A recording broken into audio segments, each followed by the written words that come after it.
All right, back on the Young Turks postgame. So first, as I always tell you guys, we do the show together.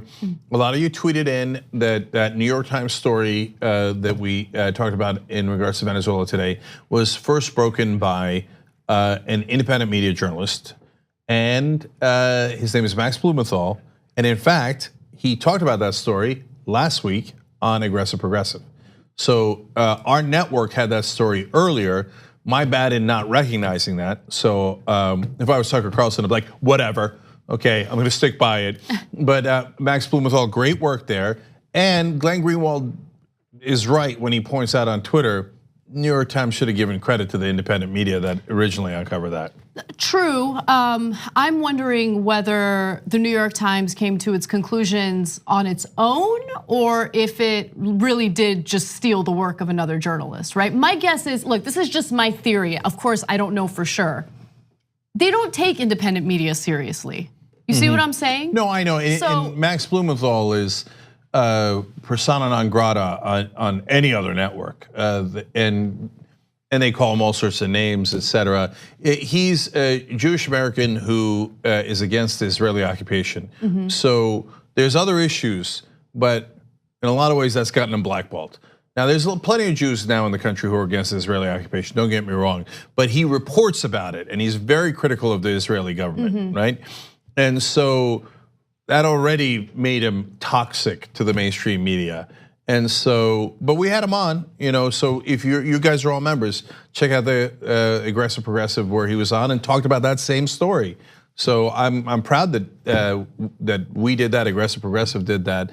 And to your point about were they affected by it, it's impossible to know, and it could have been parallel tracked.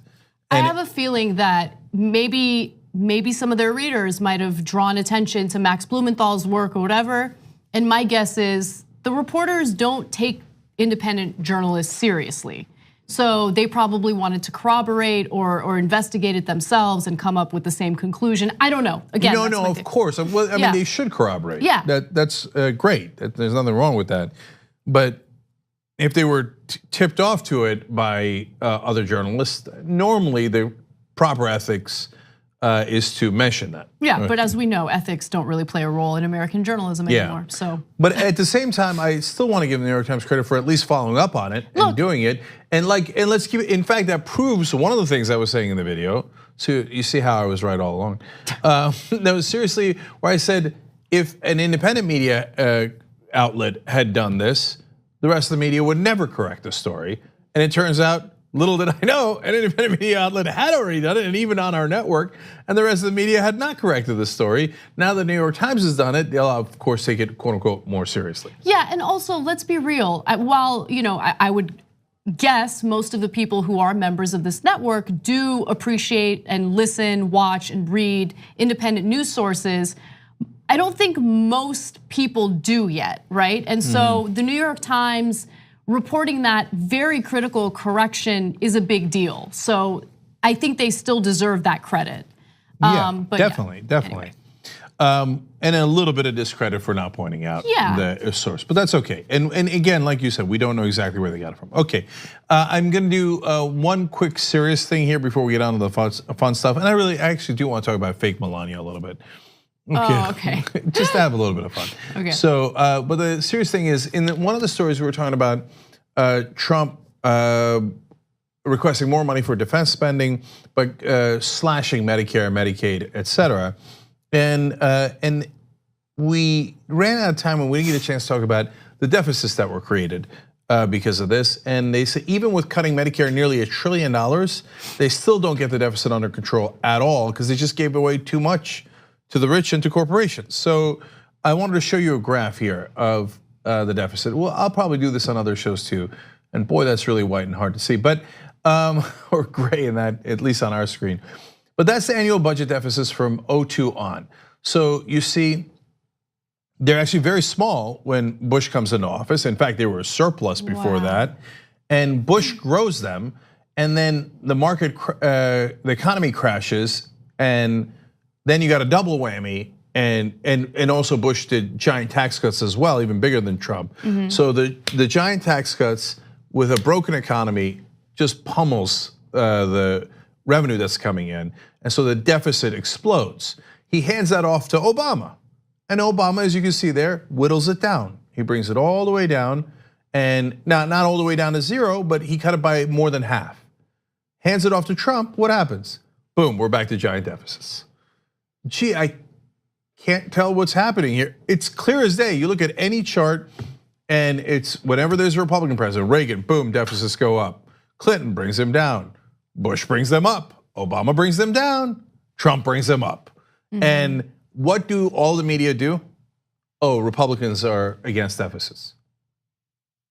Based on what evidence? Oh, well, they said so. I don't give a shit what they said. Do some reporting. Yeah. No, Republican presidents love deficits. And so do the Republican Congresses that support them, as long as their rich friends are getting paid. Okay, so that was the serious part. Okay, let's do, my fight with Dan Crenshaw and the evangelicals. Yeah, let's have some fun. Yeah, okay. Yeah, I don't want to think about how bad the economy is. Okay, so. The real economy. So Ilhan Omar controversy, I did approximately 1,000 tweets about that. And in one of them I said, and it was like 2.5 minutes before the show, but I was like, I'm gonna write this because I'm so angry. And then I came in and sat down with 2 minutes left as usual. Okay, was talking about how, you know what the real anti-Semitism is right-wing evangelical Christians who believe in end times where almost all of the Jews die. That would be the worst anti-Semitism in the world. So boom, triggered. I mean, there was an explosion of, it wasn't just triggered, it was an explosion. People were so triggered by your tweet that they started attacking me, and I had nothing to do with it. Yeah. Like, it was kind of crazy. Anyway. So huge tweets, likes, retweets, I should say. Tweets and relikes. Anyway, if I was Trump, I'd be like, no, I said retweets and likes. But I said it really softly. Okay. Anyway, so, but what was interesting, it was like, I forget the exact number, but something like 10,000 comments, which is unheard of. Did you get ratioed? Do you know what ratioed means? No, what does it mean? This is something that I just learned, and I probably don't have it right, but it's when a tweet is so controversial and so many people are against it that it gets way more comments than likes. Yeah, something like that happened. I think you got ratioed. I don't know. I got really ratioed. What ratioed means? I think it is. I heard someone. Yes, it is what it means. Well, so in fact, I have breaking news on that. But first, I want to give you the real number because that's taught you some cool social media lingo. Oh my God, that's so neat. Okay, anyway. Shoot, where is it? Okay, here we go. 15,000 likes. No, I'm not quite ratioed, I think, because 9,648 comments. Okay, but that is an unreal number of comments. That's a lot of comments. Okay, so the breaking news part of that is, I don't know if I'm allowed to say this or not, but blah, you guys remember, so I'll say it. Twitter contacted me and said, you have been investigated for this tweet, okay? No, be cool, and they're like, we have found you not guilty because you didn't say anything wrong. Okay, no, why do you get investigated? Like the triggered conservatives report you. Oh my God. They're like, this is a hate tweet. Oh my God, no, this is the best thing in the world. This is the best thing in the world. No, but just think about that for a second. All of those right-wingers that were upset at the Milos and the Alex Joneses of the world getting banned because they didn't say anything wrong, all these little snowflakes getting their feelings hurt. And then they go ahead and they try to get you kicked off? Because their feelings were hurt. And then there's an extra layer of irony there because they say, God, I'm hungry, so I'm losing track. This is like the second time, third, fourth time it's happened. Anyway, I said, look, there's this issue with Christianity, not some interpretation of it, the end times interpretation by right-wing evangelicals. But a lot of those people who write in on Twitter who are right-wing say horrible things about Muslims, and their defense is, hey, I'm just criticizing Islam, man, that's freedom of speech. Now, if they were actually criticizing Islam, I would agree with them, but they're not. The ones that actually are flagged are the ones that say, things about Muslims in particular, not about the religion. I disagree with the religion of Islam, that's why I left it. So that's not the issue. Then I would get flagged, and I don't want that, right? Talking about the religions themselves and agreeing, disagreeing, nothing wrong with that. Talking about how all people in a religion are X, Y, or Z, deeply problematic. It's a giant difference, but that would require nuance. So the same guys who are like, what, I'm not allowed to say terrible things about Muslims. Yeah, that's freedom of speech. Are like, oh, he said something bad about Christians. He said something bad about Christians. I'm reporting him. Okay, so, and of course I didn't say anything bad about Christians. I just said this is a strand of thought for right-wing evangelicals, and let's just get real. Let's talk about that. Let's have a conversation about it, right? And so, of those 10,000 comments, most of them were like, look at this guy. I knew it. Leftist, got you, right? And I'm like, all right, but what did you know, right? So either put it in the tweet or I get it, they're short, send a second tweet. How am I wrong? But what's funny is that they don't bother. It's like, it reminds me of the time, I just thought of this, it's exactly like it. When I said that Christians did the Holocaust, and every right-wing blog, Euchre says Christians did the Holocaust. And then the article talks about how I said it, and not addressing the fact that the Christians did do the Holocaust. Now, they didn't do it because they're Christian, but they happen to be Christian. Because we were having a conversation about like, oh, Muslims did this terrorist attack or whatever. And I'm like, yeah, on the other hand, Christians did slavery, the Holocaust, etc. In fact, in that case, Hitler said, I do it for Jesus Christ. And in their belt buckles, it says, Gott mit uns, God is with us, etc., etc. That doesn't mean all Christians are guilty, but it is a clearly factual statement. It's not like the Muslims did it or the Jews did it, that's for sure, right? It's so, but they feel, oh, they're watching. Oh, look at that. They're watching. And some folks say there's no God, okay? See, we're talking about God, and all of a sudden they're trying to shut us down. That's right. Okay. Okay. Snowflakes are trying to shut us down. So we're okay. Everything's fine. It's just something wrong with the electricity. Okay. So, anyways, same exact thing here. They're like, look at what Euchre said. Yeah, but what's the counter? Like, so I would be wrong because. So then Congressman Dan Crenshaw jumps into this. So he's the guy with the eye patch. Oh, okay. I'm like, wait, who is Crenshaw again? Okay. Yes. Yeah. So he's a young Republican that won, and look, he had a good sense of humor, went on SNL, so I give him credit for that, right? He doesn't seem to be the most loathsome of the bunch, right? But I'm sure that if I read more into his policies, I'd be like, oh, right? But he jumped in and he's like, see, Young Turks is a leading thought, no, like a thought leader among progressives. And you see this, and this is what they stand for, and tweets it. The truth? Yeah. So I tweeted back, and so here comes the fun part. It was like, okay, so Representative Crenshaw, what do you believe? Do you believe that there will be no Armageddon and that Jesus will not return? Do you believe that in Armageddon that only the believers will be saved, or no, you think the non-believers will also be saved? And then the sound of silence.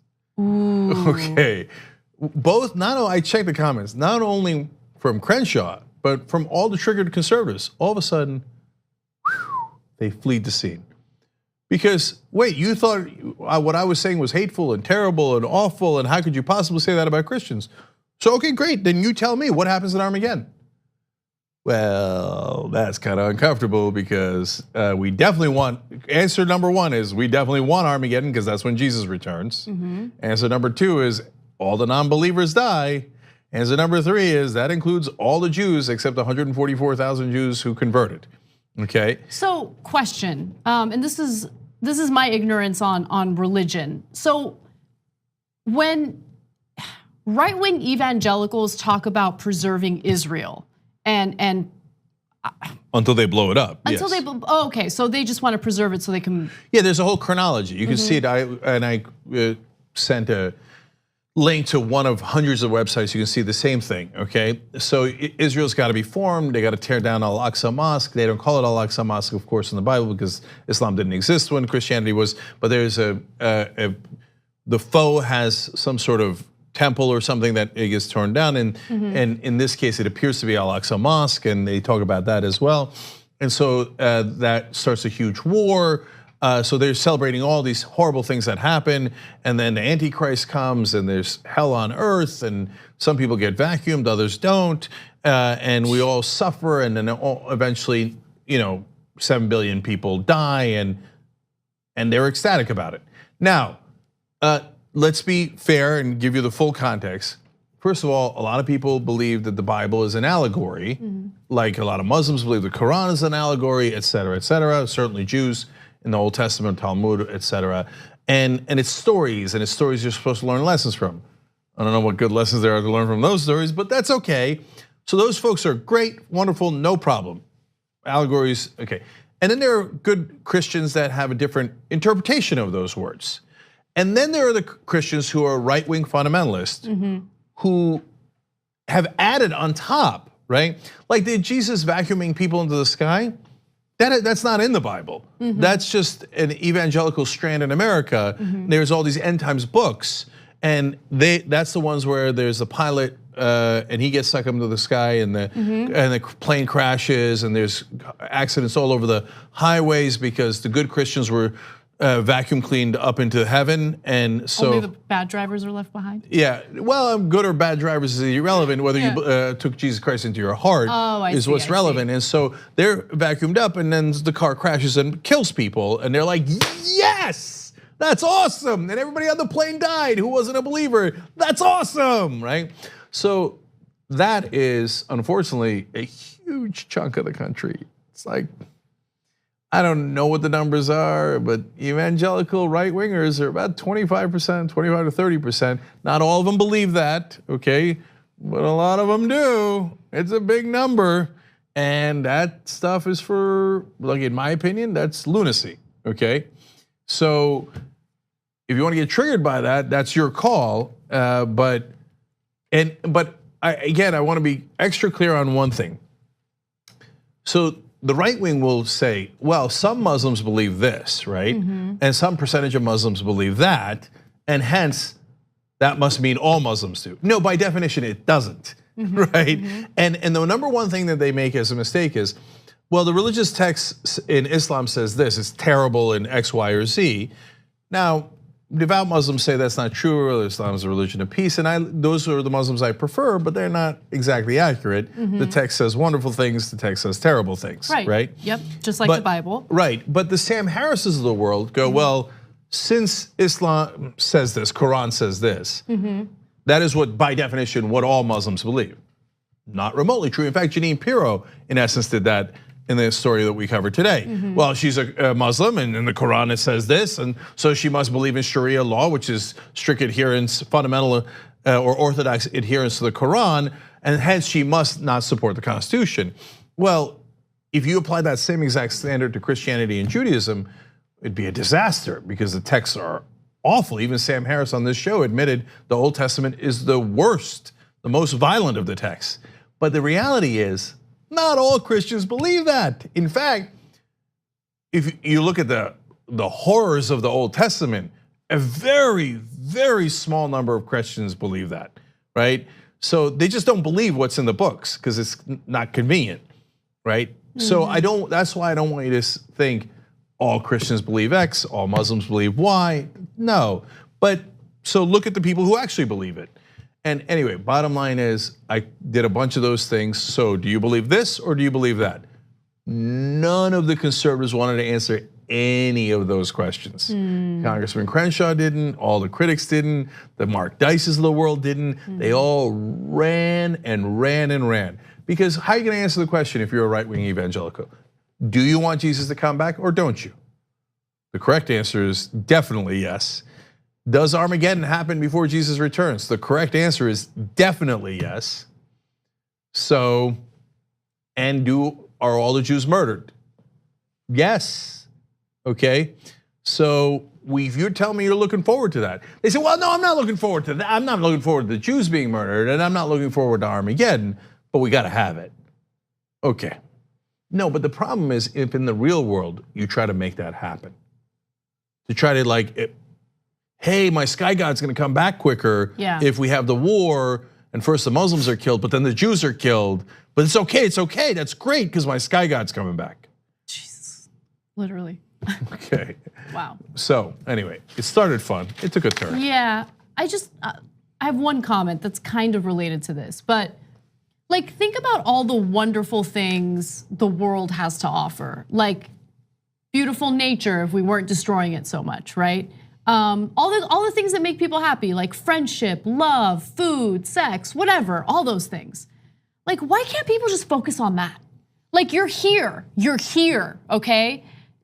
It's kind of a miracle that we're all here. Think about how hard it is for a baby to be conceived, right? A billion things can go wrong. Embryos aren't sticking to whatever the uterine wall and all all this stuff is happening, right? But we made it, we're here. So instead of fighting one another and dreaming about the apocalypse, let's just eat really good food, smoke some pot, have sex, enjoy life. Enjoy life. What is wrong with you? Well, they're actually against that. They don't want you to enjoy life. It's the fundamentalists. So look, that's why I never ever object to people who have faith, right? So because I view faith and religion as differently. Yeah, totally. So of course it's a miracle that we're alive. Think about it. So I used to in the old days have arguments with my atheist friend Dave Kohler, right? So I'm technically an atheist because I'm agnostic, and that's within the umbrella of atheism. And I don't know the answers to the universe. I don't know how anybody would, right? Although I've come close from time to time. Anyway, but Dave's theory is, I call him a stone cold atheist, is that no, it's a bunch of chemicals interacting with one another, and that's it. That's the answer, right? There's nothing special. There's no life force, no nothing, right? I'm like, okay, but it's the same exact set of chemicals the second before you die and the second after you die. But one thing is alive and the other thing is not alive, and it makes all the difference. Now, if there's some scientists out there, they might say, well, no, technically, Cenk, it's slightly different. I don't know, maybe you're right. I have no idea, okay? Yeah. But no, there is a life force. No, it's super obvious. And by the way, that's other amazing, when you talk about kids, I created 2 human beings. Yeah. They're now independent human beings who exist in the universe. That's crazy. That's crazy. Unbelievable, right? Let alone the process by which we created them. Okay, that process leads to sentient human beings. That is unreal. That's a miracle on top of a miracle. So focus on that, focus on the positive. What are we talking about? Killing all the people on earth, et cetera. And look, guys, there's wonderful religious people in the audience. We've talked about it 1,000 million times, right? But it's in the book of Revelation. And if you have a different interpretation, God bless you, literally, right? That's great. But it's wrong. It's not gonna happen. And I hope to God it doesn't happen. Okay? Yeah, Right, And I know the good folks think, no, we did, and they mean it 100%, and I believe them 100%. We're not looking forward to that. That's crazy. Yeah. That's the unfortunate side effect. And Jesus comes back to rescue people. Either way, that's not. You don't want to root for any of that. And besides which, it ain't true. Okay, but that's my opinion. All right, so let's actually real fun, Melania. Okay, all right. Oh, okay, fake Melania. Yeah, fake. All right, Melania. let's do it. Do we have the tweets from fake Melania that I ordered earlier? Okay, we do. Great. So Saturday morning, I found myself on my couch, for hours, looking through tweets with the hashtag fake Melania. Apparently there's a conspiracy theory involving a Melania imposter, right? So this conspiracy theory was trending on Twitter some time ago, and then it was revived on Twitter on Saturday morning because Melania went to Alabama with Trump and she was pictured and she looked a little different, okay? I actually think it, for the most part, looks like Melania, but her chin looks a little different. It could be lighting, it could be too much salt the night before. My face gets a little puffy when I eat too much salt. So I don't know what's going on. I honestly can't tell the difference. I just can't. So I'm missing it. Yeah, her chin does look a little different, right? Okay. Yeah, it does. But it could be it could be a million things. But people were already convinced. No, it's an imposter. Obviously it's an imposter, right? So then I had a lot of fun reading the tweets about it. And some people were serious. They were not joking around. Others were joking around. We were having fun. So I want to show you some of the tweets. Let's just go through them and I'll give some context. So here's one person saying, when you order something online versus when it arrives. That's really funny. But again, she's got glasses on. I know, sunglasses. She's got glasses on. Okay. Okay, can I just share my 2 cents as a woman? Yeah, her hair color is different, but a lot of people were like focused on her jaw. I think her jaw looks a little different because the fillers wore off a little bit. I don't know what that means. You don't know what fillers are? No. Oh, you guys are so cute. No, we don't. Edwin's like teeth. No, that's fillers, what I thought too. Fillers is when when women have like deep creases in their face or maybe like some jowls that are kind of sagging, they do fillers to like kind of lift things up. Not Botox. I think Botox is different.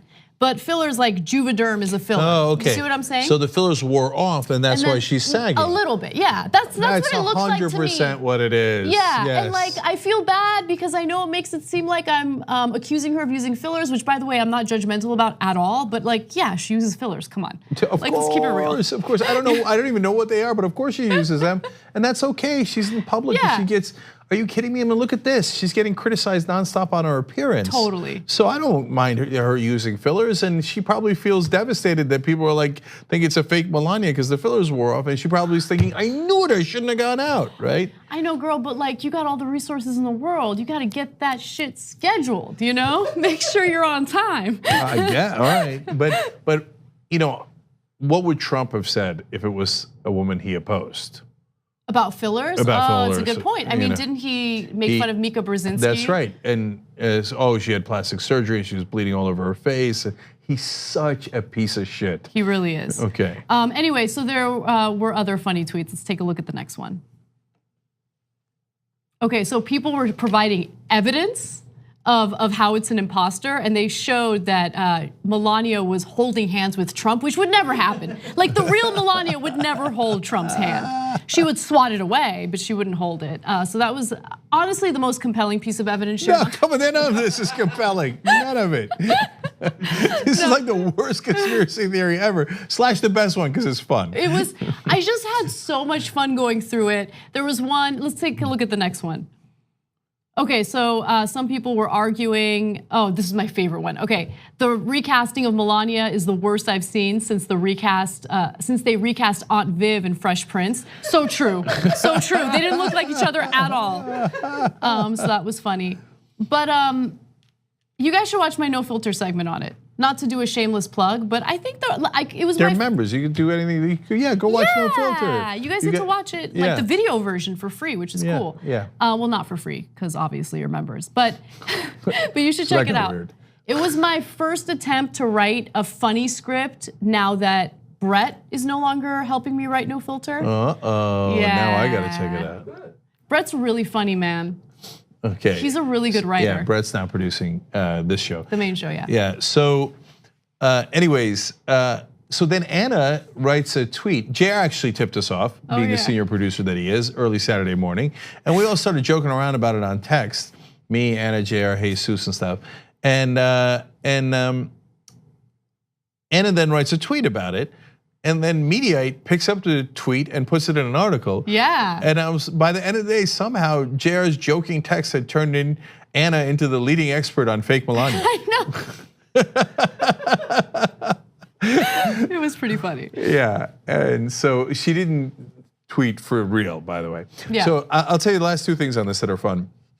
They think that one of the Secret Service members, no, this is apparently real, I don't know what's real, but that one of the Secret Service members that protect the Trump family actually apparently does look like Melania, okay? Oh. And so one of the theories is they're like, when Melania refused to show up because she hates Donald Trump so much, that Secret Service lady fills in, okay? All you know what, that Secret Service lady does Melania. I thought that was photoshopped. Is that real? I don't know. I haven't seen the picture. Oh, I must investigate this. Okay, well, you are the leading expert on fake Melania. So, and then apparently another thing that sparked curiosity was that she once disappeared from the public eye for 24 days. And they said that they attributed it to a kidney condition. So one possibility is that she had a kidney condition. Okay, another possibility is that they made that up. Now that doesn't mean that she went and they got replaced by a different person, right? But no, she might have been getting fillers. I don't know if that takes 24 days. No, it does not. Okay, she might have been getting some sort of surgery that she didn't want people to find out about, right? Yeah, maybe. So that's totally okay. There's nothing wrong with that. And I wish that they had a little bit more privacy, all the first couples. But of course, I would hate my life if I were a first couple. Oh my God, it would be the worst. Yeah. So then they, of course, was like, aha. Okay. Think about how much. For conspiracy theorists, though, every fact, no matter how tangential or oftentimes irrelevant, is always an aha. Yeah. Okay. That's it. I don't have anything else. Oh, okay. Anyway, here's my theory on doppelgangers. There aren't any ever. That's not true. Okay, so do you remember all the things that they say? Oh, Saddam Hussein has all these body doubles. What happened after the war? There are no Saddam Hussein body doubles. They stopped being body doubles, and they Yeah, not buying it. We never found a single body double. I mean, how do you know? I don't know. They would have found him and been like, aha, And did this is what? one Like of the after body he doubles. was hanged, they would do features on Saddam I Hussein's don't body know. doubles. Hashtag fake Saddam. Come on.